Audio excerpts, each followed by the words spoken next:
Hello 12th students. இந்த இடம் நம்ம என்ன பார்க்க போறோம் அப்படின்னா 12th கெமிஸ்ட்ரியில் இருக்கக்கூடிய இம்பார்ட்டன்ட் கொஸ்டின்ஸ் தான் பார்க்க போறோம் ஃபார் செகண்ட் மிட்டம் எக்ஸாம். ஓகேங்களா? ஸோ என்னென்ன இம்பார்ட்டன்ட் கொஸ்டின்ஸ் இருக்குன்றது பார்த்துலாமா? ஃபர்ஸ்ட் ஒன் பார்த்தீங்க அப்படின்னா யூனிட் 5ல இருக்கக்கூடிய இம்பார்ட்டன்ட் கொஸ்டின்ஸ். இதில் புக் பேக்கும் இருக்கு அண்ட் புக்கினும் இருக்கு. எதையுமே வந்து ஸ்கிப் பண்ணாமல் படிச்சுட்டு போயிடுங்க. ஓகேவா? நோட் பண்ணிக்கோங்க அல்லது ஒரு ஸ்க்ரீன்ஷாட் எடுத்து வச்சுக்கோங்க. அடுத்து பார்த்தீங்க அப்படின்னா யூனிட் 9ல இருக்கக்கூடிய இம்பார்ட்டன்ட் கொஸ்டின்ஸ். இதுலேயே வந்து புக் பேக்கும் இருக்கு அண்ட் புக்கினும் வந்து இருக்கு. புக் பேக்கில் மொத்தம் வந்து எத்தனை கொஷின்ஸ் இருக்குது? 10 கொஷின்ஸ் இருக்குது அண்ட் புக் இன்சைடில் தான் வந்து அதிகமாக இருக்குது 9th லெசனில். ஓகேவா? ஸ்க்ரீன்ஷாட் எடுத்து வச்சுக்கோங்க அல்லது நோட் பண்ணிக்கோங்க.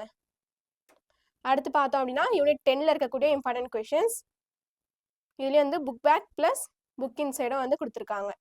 புக் பேக்கில் மொத்தம் 15 கொஷின் இருக்குது அண்ட் புக் இன்சைடில் பார்த்தோம் அப்படின்னா மொத்தம் 13 கொஷின் இருக்குது. ஓகேவா? ஸ்க்ரீன்ஷாட் எடுத்து வச்சுக்கோங்க. அண்ட் அடுத்து பார்த்தோம் அப்படின்னா யூனிட் 13.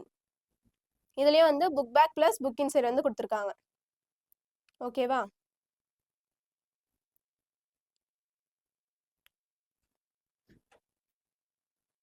ஸ்க்ரீன்ஷாட் எடுத்து வச்சுக்கோங்க என்னென்ன கொஷின்ஸ்லாம் கேட்குறாங்கன்ட்டு.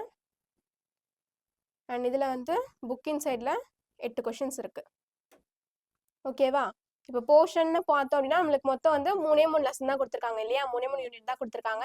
ஸோ அதுலேருந்து மேக்ஸிமமாக எந்த அளவுக்கு கொஷின்ஸ் கேட்பாங்க அப்படின்றத வச்சு தான் வந்து இந்த இம்பார்ட்டன்ட் கொஷின்ஸ்லாம் வந்து இருக்குது. ஓகேவா? ஸோ எதையுமே ஸ்கிப் பண்ணாமல் படிச்சுட்டு போயிடுங்க. ஓகே? நல்ல மார்க்ஸ் ஸ்கோர் பண்ணிட்டு வாங்க.